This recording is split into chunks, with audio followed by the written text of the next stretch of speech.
جو آل محمد کی محبت میں دنیا سے گیا وہ سادہ نہیں گیا، وہ تو شہادت کی موت مرا ہے، تو شہید ہو کے دنیا سے گیا۔ اہل بیت کا اسوہ نور، ان کی محبت ضروریات میں سے ہے۔ رسول کریم علیہ السلام نے فرمایا، جامع ترمذی میں موجود ہے، فرمایا میں جا رہا ہوں پر تمہیں دو بڑی بھاری بڑی وزنی چیزیں دے کے جا رہا ہوں۔ صحیح ستہ کی روایت، دو وزنی چیزیں تمہارے بیچ چھوڑ کے جا رہا ہوں، اگر ان کو تھام کے رہو گے تو کبھی گمراہی تمہارے پاس نہیں آئے گی۔ یا رسول اللہ وہ کون کون سی؟ فرمایا ایک اللہ کی کتاب دے کے جا رہا ہوں اور دوسرا اپنا خاندان دے کے جا رہا ہوں۔ اگر اہل بیت نبوت کو تھامے رہو گے، ہمارے بزرگوں نے لکھا ہے کہ یہ جو حضور نے کتاب اللہ اور پھر اپنی اہل بیت کا تذکرہ فرمایا تو اس کا مطلب یہ ہے کہ تھیوری دیکھنی ہوئی تو قرآن دیکھنا، اور پریکٹیکل دیکھنا ہوا تو علی اور فاطمہ کو دیکھنا، حسن اور حسین کو دیکھنا، ان کو دیکھنا۔ نبی کریم علیہ الصلوۃ والسلام کے اہل بیت مینارۂ نور ہیں، ان کی محبت، ان کا پیار کیوں بھلا؟ اس لیے کہ یہ وہ خوبصورت لوگ ہیں جن کو خود میرے نبی پاک نے تراشا ہے۔ ان کی سیرت میں جتنے رنگ ہیں وہ رسول کریم نے خود بھرے ہیں۔ ان کی ایک ایک بات کا خیال نبی پاک نے رکھا ہے۔ حضور نے از خود انہیں اپنی صحبت عطا کی ہے۔ زیادہ دور نہیں تھا، سیدہ فاطمہ کا گھر مسجد نبوی کے ساتھ تھا، اللہ کے رسول دن میں 2 دفعہ جایا کرتے تھے، پھر بھی کبھی کبھی فرماتے فاطمہ میرا دل کرتا ہے آج میں رات تیرے گھر میں قیام کروں، تو سیدہ فاطمہ الزہرا فرماتی ہیں کہ آمنہ کے لال اس طرح بھی میرے گھر میں قیام کرتے تھے کہ حضور چارپائی پہ لیٹتے تھے تو ایک کندھے پہ امام حسن کا سر ہوتا تھا اور دوسرے پہ امام حسین کا سر اقدس ہوتا تھا، اور فرماتی ہیں رات کو کبھی حسنین کریمین دودھ مانگتے تو میں اٹھتی دودھ دینے کے لیے، تو حضور فرماتے لیٹ جاؤ آج میرے ساتھ سوئے ہیں تو دودھ بھی میں ہی پلاؤں گا، تو محبوب اٹھتے ان کے لیے دودھ لاتے برتن سے نکال کے۔ حضور نے انہیں وقت دیا اور پھر ان کی چھوٹی چھوٹی چیزوں کا خیال رکھا، صحیح بخاری میں موجود ہے۔ تربیت پر توجہ دی۔ امام حسین تشریف لائے، ابھی عمر مبارک 7 سال کے قریب تھی، مسجد نبوی میں صدقے کی کھجوروں کا ڈھیر لگا ہوا تھا۔ چھوٹا بچہ جو ہوتا ہے نابالغ، اس پر شریعت کے احکامات نہیں آتے، صدقے کی کھجوروں کا ڈھیر تھا مسجد نبوی میں۔ یہ تربیت ہے، یہ ٹریننگ ہے جو اللہ کے محبوب نے خود انہیں عطا فرمائی۔ صدقے کی کھجوروں کا ڈھیر تھا، امام حسین حضور کے ساتھ آئے تو امام علی مقام نے ایک کھجور اٹھا کے منہ میں رکھ لی۔ شارحین نے لکھا ہے لگتا یہ ہے کہ کئی دنوں کی بھوک تھی، کیونکہ یہ فاقہ اہل بیت کا بڑا محبوب ہے، مجبور نہیں تھے، وہ تو خزانوں کے مالک تھے، پر غریبوں سے محبت کی وجہ سے فاقے کیا کرتے تھے، یہ ان کی پسند ہے فاقہ کرنا۔ ایک کھجور امام علی مقام نے رکھ لی تو اللہ کے رسول نے گلے میں انگلی ڈال کے نکال دی اور فرمایا حسین یہ صدقہ ہے، یہ میری اہل بیت کے لیے درست نہیں ہے۔ حضور نے خود تربیت کی، اور پھر سیدہ فاطمہ الزہرا نے نا اپنے بچوں کو تراشا، ان پر محنت کی۔ میں اکثر گزارش کرتا ہوں دوستوں سے، میں کہتا ہوں کربلا کا واقعہ کوئی حادثاتی نہیں ہے، اس کے پیچھے پوری ایک لاجک ہے، اس کے پیچھے پورا ایک فلسفہ ہے۔ ایسے ہی کوئی آدمی 3 دن بھوکا پیاسا رہ سکتا ہے؟ کسی آدمی کو صبح اس نے کھانا کھایا اور شام تک کھانا نہ ملے تو ٹانگیں کانپتی ہیں۔ رمضان المبارک میں عبادت کی نیت سے روزہ رکھنے والے بھی شام کو بڑے پریشان ہو جاتے، اور مسلسل 3 دن کھانا نہ کھایا جائے اور پانی نہ پیا جائے، اور حال یہ ہے کہ وہی آدمی تلوار لے کے میدان میں نکلے اور اس کی حالت یہ ہو کہ لوگ اس کے آگے دوڑنا شروع کر دیں، ہزاروں کی فوجیں تاب نہ لا سکے۔ علی کا گھر بھی وہ گھر ہے کہ جس گھر کا ہر ایک بچہ جسے دیکھو وہی شیر خدا معلوم ہوتا ہے۔ یہ کوئی آسان ہے؟ اس کے پیچھے پوری اس کے پیچھے فلسفہ ہے۔ امام راضی کی تفسیر کبیر دیکھیے گا، امام راضی کہتے ہیں کہ سیدہ فاطمہ الزہرا رضی اللہ تعالیٰ عنہ کے دونوں شہزادے حسنین کریمین بیمار ہو گئے تو سیدہ نے منت مانگی کہ بچوں کو شفا ہوگی تو 3 روزے رکھوں گی، شفا ہو گئی، روزے بھی رکھ لیے۔ اور جب مولا علی شیر خدا روزہ رکھنے کے لیے بیدار ہوئے، سیدہ فاطمہ الزہرا بیدار ہوئی تو امام حسن اور حسین بھی اٹھ گئے، 7-8 سال کی عمر، اماں جی ہم نے بھی رکھنا ہے۔ صبح کھجور اور دودھ سے روزہ رکھ لیا گیا۔ عین افطاری کے وقت مولا علی کہتے ہیں فاقے چل رہے تھے، کہیں سے میں جون لایا تھوڑے سے، سیدہ فاطمہ الزہرا نے پیس کا روٹیاں پکائیں۔ وہ وقت جو بڑا مشکل ہوتا ہے افطار کا، کہتے ہیں اس وقت جب کھانے کے لیے بالکل ہاتھ آگے بڑھنے لگے اور امید تھی کہ ابھی سیدنا بلال اللہ اکبر کہیں گے تو روزہ کھلے گا، لیکن ابھی چند ہی منٹ رہتے تھے کہ دروازے پر ایک فقیر نے صدا دی، کہنے لگا سارے مدینے کے دروازے کھٹکھٹا آیا ہوں، قحط ہے، فاقہ ہے، اے رسول اللہ کے خاندان والوں میں یتیم ہوں، کسی نے بتایا ہے کہ اور کوئی دروازہ کھلے نہ کھلے سیدہ کا دروازہ تیرے لیے ضرور کھلے گا۔ کیا یتیم کو روٹی ملے گی؟ تو حضرت مولا علی نے بچوں کی طرف دیکھا ہی تھا کہ امام حسن ساری روٹیاں جا کے دروازے پہ دے آئے. کھجور اور پانی سے افطار ہو گیا. صبح پھر کھجور اور دودھ سے روزہ رکھا. امام راضی کہتے ہیں این وہ وقت جب افطار کا ٹائم آیا تو پھر دروازے پہ کسی نے صدا دی. کہا رسول اللہ کے خاندان والوں میں مسکین ہوں, رات سے روٹی کھائی ہے, نہ صبح کھا سکا نہ دوپہر. کسی نے بتایا ہے کہ اس دروازے سے خالی کوئی نہیں جاتا. امام حسن نے پھر سارا لنگر اٹھایا اور پھر جا کے دے دیا.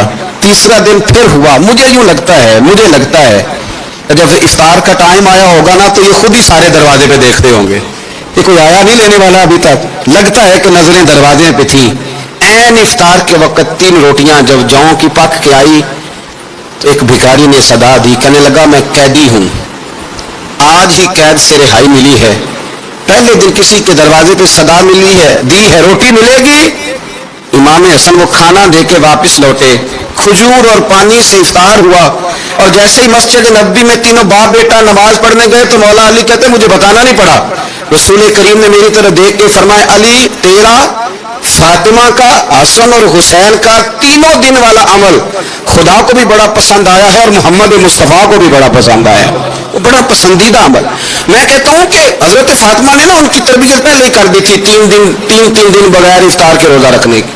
وہ ٹریننگ گھر سے ہو چکی تھی. اب میدان کربلا میں 3 دن بھوکا پیاسا رہنا ان کے لیے مشکل نہیں تھا. وہ تو ان بچوں کے لیے مشکل ہوتا ہے جو کھانا دیر سے پکنے سے برتن توڑنے شروع کر دیتے.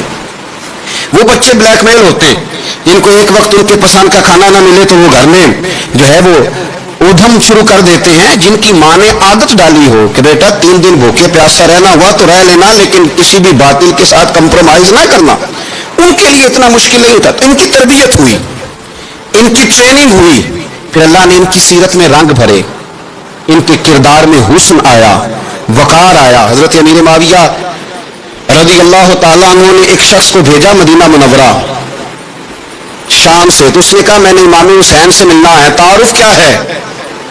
جناب امیر معاویہ فرمانے لگے مسجد نبوی میں جانا جس کے گرد لوگ سب سے زیادہ ادب سے بیٹھے ہوں اور جس کی باتیں سب سے زیادہ میٹھی ہوں اور جس کی نظریں سب سے زیادہ جھکی ہوں اور جس کے چہرے پر تمہیں سب سے زیادہ وقار نظر آئے وہی علی کے بیٹے حسین ہوں گے.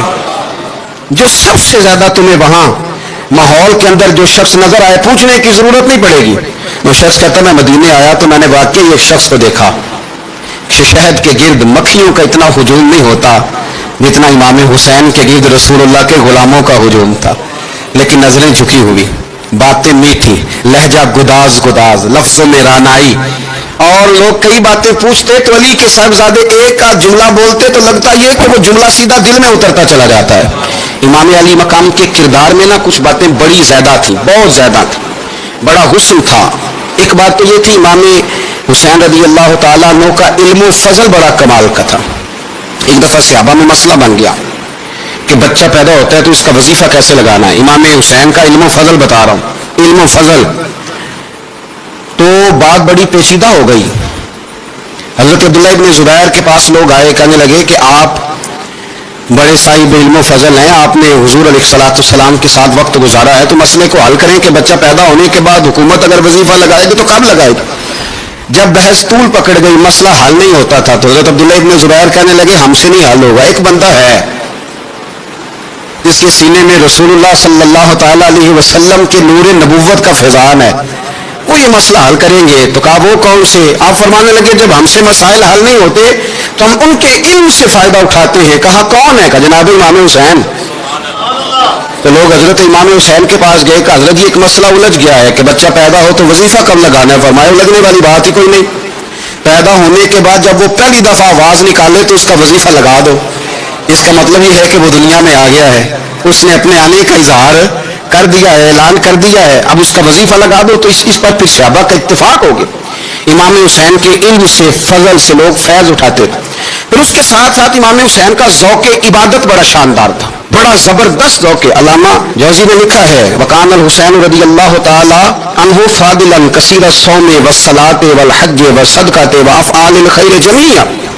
آپ فرماتے ہیں کہ امام حسین زیادہ نمازیں پڑھنے والے تھے, کثرت سے سجدے کرنے والے, کثرت سے روزے رکھنے والے, زیادہ حج کرنے والے, اور امام حسین صدقہ دینے والے اور نیکی کے کاموں میں شدت کرنے والے تھے. امام حسین کا جو ذوق عبادت تھا وہ اتنا شاندار تھا کہ آپ فرض نماز کے علاوہ روزانہ 100 رکعت نماز نفل ادا فرمایا کرتے. اور امام حسین فرماتے زندگی میں کبھی ایسا نہیں ہوا کہ 3 دن گزر گئے اور حسین کا قرآن پاک ختم نہ ہوا ہو. 25 حج کیے امام حسین نے مدینہ منورہ سے مکہ مکرمہ پیدل جا کے. 25 حج. اب تو نسبت والے لوگوں کو عبادت کی ضرورت نہیں نا، الا ماشاءاللہ کہتے ہیں نسبت بڑی ہے. بھائی جن کی نسبت اتنی خاص تھی کہ حضور نے فرمایا یہ فاطمہ کے نہیں میرے بیٹے ہیں، ان کا تو حال یہ ہے کہ فرض کے علاوہ 100 نفل 3 دن سے پہلے ختم قرآن پاک 25 حج فرمائے. تو کس نسبت کی بات کرتا ہے؟ یہ نسبتیں تو ہیں جو انسان کو عبادت کے قریب کرتی ہیں. لوگوں نے معیار ہی بدل دیا ہے. حضرت سیدنا امام حسین کی شہادت کے بعد حضرت عبداللہ ابن زبیر رضی اللہ تعالیٰ عنہ نے قاتلان حسین سے خطاب کیا اور فرمانے لگے اللہ کی قسم تم نے اس شخص کو شہید کیا ہے جو راتوں کو لمبے لمبے قیام کرتا تھا، اور تم نے اس شخص کو شہید کیا ہے جس سے میں دن میں جب بھی ملتا تھا تو وہ روزے سے ہوتا تھا. تم نے اس شخص کو شہید کیا جو قائم اللیل تھا، صائم الدہر تھا، اس شخص کو تم نے شہید کیا. آپ کو پتہ ہے کہ میدان کربلا میں جب 9 محرم کو ابن سعد نے امام حسین سے کہا کہ جنگ کرو، اگر یزید کی بیعت نہیں کرنی تو امام حسین نے فرمایا 1 رات کی مہلت دے دو، 1 رات کی مہلت دے دو. حضرت امام زین العابدین کہتے ہیں میں نے اپنے والد گرامی سے عرض کی کہ ابا جی آپ جہاد سے دور جانے والے تو ہیں نہیں، آپ تو جہاد سے پیار کرنے والے، اور یہ بھی پتہ ہے مجھے کہ یہ جنگ اب ہو کے رہے گی، تو 1 رات کی مہلت لینے کا معنی کیا ہے؟ بھئی کل بھی لڑنا ہے اور رات بھی لڑنا ہے، تو ابا جی 1 رات کی مہلت. تو سیدنا امام حسین رضی اللہ تعالیٰ عنہ فرمانے لگے بیٹا رات کی مہلت اس لیے لی ہے کہ میں آج رات کھل کے اپنے رب کی عبادت کر لوں، میں استغفار کر لوں، میں لمبے سجدے کروں. اور کہا زین العابدین تو جانتا ہے نا کہ مجھے نماز سے، تلاوت سے، دعا سے اور استغفار سے بڑا پیار ہے. نماز سے مجھے پیار ہے، دعا سے مجھے پیار ہے، استغفار سے مجھے پیار ہے. فرمایا بیٹا میں نے اس لیے نہیں کہ میں چاہتا ہوں 1 رات اور دنیا میں رہوں. تو امام زین العابدین فرماتے امام علی مقام نے سجدے پہلے بھی بڑے کیے، اور 9-10 کی درمیانی رات جو ان کے سجدے تھے وہ میں نے کبھی نہیں دیکھے. فرماتے ہیں تیمم کے ساتھ وہ رات کی جو عبادتوں کا رنگ تھا وہ میں نے کبھی نہیں دیکھا. امام علی مقام کا عبادت کا ذوق تھا، شوق تھا، لذت تھی. آپ یقین کریں ایسے ایسے عجیب بہانے ہم لوگوں کہتے میرا نماز میں دل نہیں لگتا، تو میں کہتا ہوں تیرا گپ شپ میں کس طرح لگتا ہے، تیرا موبائل پہ کیسے لگتا ہے بھائی؟ یہ تو بھائی ذوق کی بات ہے. امام حسین کہتے ہیں مجھے قرآن پاک سے پیار ہے، مجھے تلاوت سے پیار ہے، مجھے دعا سے پیار ہے، مجھے استغفار سے پیار. بھائی جس کو جس چیز سے پیار ہوگا دل لگ جائے گا. ہم نے کبھی پیار کیا ہی نہیں اس سے، جن چیزوں سے پیار ہے وہاں دل لگ جاتا ہے. یہ ایک بہانہ ہے، ورنہ کثرت سے عبادت کرنا، ذوق پیدا کرنا یہ تو اہل اللہ کا طریقہ ہے. والذین یبیتون لربہم سجدا وقیاما، رب کے بندوں کی علامت یہ ہے کہ وہ راتیں سجدے اور قیام میں گزار دیتے ہیں. تو امام حسین کی سیرت کا کمال ہے کہ ذوق عبادت رکھتے تھے. دوسری بات جو امام علی مقام کی سیرت میں بڑی شاندار ہے وہ یہ ہے کہ سخی بڑے تھے. ایک قول سنانا ہے آپ کو امام حسین کا، اور خواہش میری یہ ہے کہ میرے حاضرین اور ناظرین اس قول کو رٹا لگا کے یاد کریں، اس قول کو انشاءاللہ. یہ قول جو امام حسین کا ہے نا جی، یہ جس دن مجھے ملا تھا نا تو میں نے بھی رٹا لگا کے یاد کیا تھا، اور میرے پاس جتنی ڈائریاں ہیں شاید میں نے سب میں لکھا ہے. امام علی مقام رضی اللہ تعالیٰ عنہ فرماتے تھے اللہ کی رضا کے لیے کسی شخص کی ایک حاجت پوری کر دینا 1 مہینہ مسجد میں اعتکاف کرنے سے زیادہ درجہ رکھتا ہے. ایک بندے کی ایک حاجت پوری کر دینا 1 مہینہ پورا مسجد میں اعتکاف کرنے سے زیادہ درجہ رکھتا ہے. خدا کے بندے تو ہیں ہزاروں اور بنوں میں پھرتے ہیں مارے مارے، میں اس کا بندہ بنوں گا جس کو خدا کے بندوں سے پیار ہوگا. کسی بندے کی ایک حاجت پوری کرنا 1 مہینہ اعتکاف میں بیٹھنے سے زیادہ افضل ہے. اس لیے تو میرے حبیب کریم علیہ السلام نے فرمایا تو رب کے بندوں کی حاجتیں پوری کرنے میں لگ جا، رب تیری حاجتیں پوری فرما دے گا. امام علی مقام فرماتے تھے ایک حاجت کسی کی پوری کرو. حضرت جناب سیدہ زینب بنت ابی رافع کہتی ہیں کہ سیدہ فاطمہ الزہرا نا ایک دن اپنے دونوں شہزادوں کو لے کے، جب حضور کی طبیعت مبارک بظاہر علیل تھی جس میں حضور کا وصال ہوا، دونوں شہزادے لے کے سیدہ فاطمہ نبی کریم کی بارگاہ میں گئی، کہنے لگی یا رسول اللہ میرے بچوں کو کچھ دیجئے سیدہ پاک۔ تو حضور اٹھ کے بیٹھ گئے، اس کندھے سے امام حسن کو لگایا اور اس سے امام حسین کو لگایا اور فرمایا فاطمہ یہ جو میرا حسن ہے نا اس کو میں اپنی ہیبت اور سرداری دیتا ہوں، اور فرمایا یہ جو میرا حسین ہے نا حسین کو میں اپنی جرت اور سخاوت دیتا ہوں، میرا حسین جرت مند ہوگا اور سخی ہوگا۔ داتا گانی بخش علی حجویری، امام الاولیاء، سید الاصفیاء، داتا صاحب کشف المعجوب میں فرماتے ایک دن نا امام حسین کے پاس ایک شخص آیا بڑی دور سے کچھ مانگنے، حضور کچھ دیجئے۔ وہ شخص کہتا ہے کہ میرا ظرف یہ تھا کہ 4-5 دینار ملیں گے، تو امام حسین فرمانے لگے تھوڑی دیر بیٹھ جا، رزق آ رہا ہے۔ تو امام حسین کو حکومت وقت کی طرف سے نا 5 تھیلیاں ملی جس میں ایک تھیلی میں 500 اشرفیاں تھیں، 5 تھیلیاں آئیں، لیکن اس کو آنے میں نا ذرا دیر ہو گئی۔ وہ 5 تھیلیاں جب آئی نا تو امام حسین اس کی طرف 5 تھیلیاں بڑھا کے نا ذرا دیکھنا میری طرف غور سے، 5 تھیلیاں بڑھا کے نا تو فرمانے لگے میاں اتنا تجھے انتظار کرایا نا اتنی ہم تیری حاجت پوری نہیں کر سکے، تو یہ نہ محسوس کرنا کہ حسین کے دروازے پہ بیٹھا بھی رہا ہوں تو ملا کیا ہے، یہ نہ محسوس کرنا۔ وہ شخص کہتا ہے جب میں نے وہ تھیلیاں کھولی اور پھر میری نظر امام حسین پہ پڑی تو میرے اندر سے آواز آئی اگر حسین ابن علی اتنے سخی ہیں تو محمد عربی کتنے سخی ہو۔ اگر یہ معیار ان کا ہے، ان کا یہ معیار ہے، اور خود بھیک دے خود ہی کہیں منگتے کا بھلا ہو، خود کہنے لگے جتنا انتظار کرایا اتنی تیری مدد کر سکے۔ یہ سخاوت کا معیار تھا، یہ طریقہ تھا۔ ایک دفعہ سیدنا امام حسین رضی اللہ تعالیٰ عنہ کے گھر کے اندر نا 5000 دینار آئے، مسجد میں تھے، آپ کو 5000 دینار ملے تو امام زین العابدین کہتے ہیں کہ مسجد سے لے کر گھر آنے تک امام حسین نے 5 کے 5000 اللہ کے راستے میں خیرات کر دی۔ فرماتے میں نے کہا ابا جی 5 دینار کی گھر میں ضرورت تھی، مالنا والے سخی نہیں ہوں، تو سخیاں کل مال نہیں ہوں، اتھے اتھے دونوں جہانی سخی کنگال نہیں ہوں۔ ابا جی 5 دینار کی گھر میں ضرورت تھی، تو کہتے ہیں مجھے فرمانے لگے بیٹا یہ جن کو میں نے دیا ہے نا یہ گھر کے لیے ہی دیا ہے، یہ گھر کے لیے ہی دیا ہے، جن کو دیا ہے تمہارا کیا خیال ہے یہ باہر خرچ ہوا ہے، یہ گھر کے لیے ہی ہے۔ اس لیے کہ جب انسان دوسروں پر شفقت کرتا ہے تو اللہ اس کے گھر پہ رحمت فرماتا ہے۔ امام حسین کی مزاج میں پہلی بات میں نے ذوق عبادت کی عرض کی، دوسری بات عرض کر رہا ہوں کہ صحابہ حضرت اسامہ بن زید بڑے پیارے ہیں میرے نبی کریم کے، بڑے پیارے۔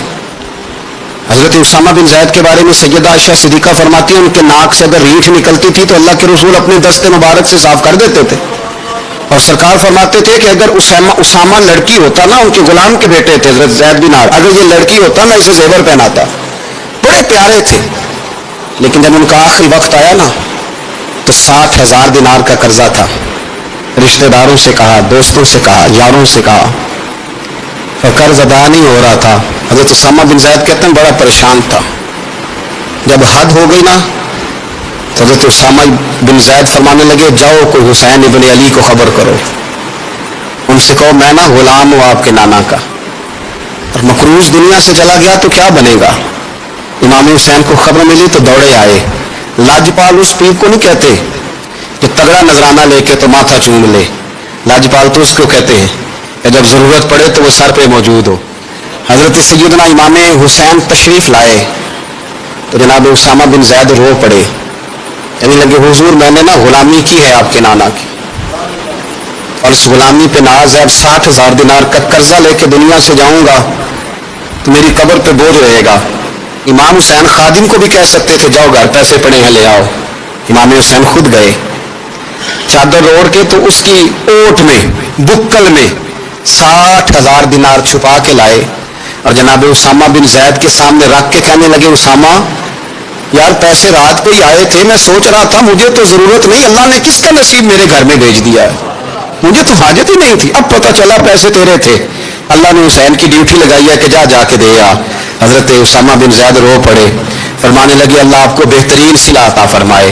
یہ معیار تھا۔ اور پھر تیسری بات یہ کہ دل کے بڑے صاف تھے، دل بدستاور کے حج اکبر است، از ہزاراں کعبہ یک دل بے تلست۔ شیخ سعدی کہتے ہیں کہ درویش کہتے ہیں کہ کسی کا دل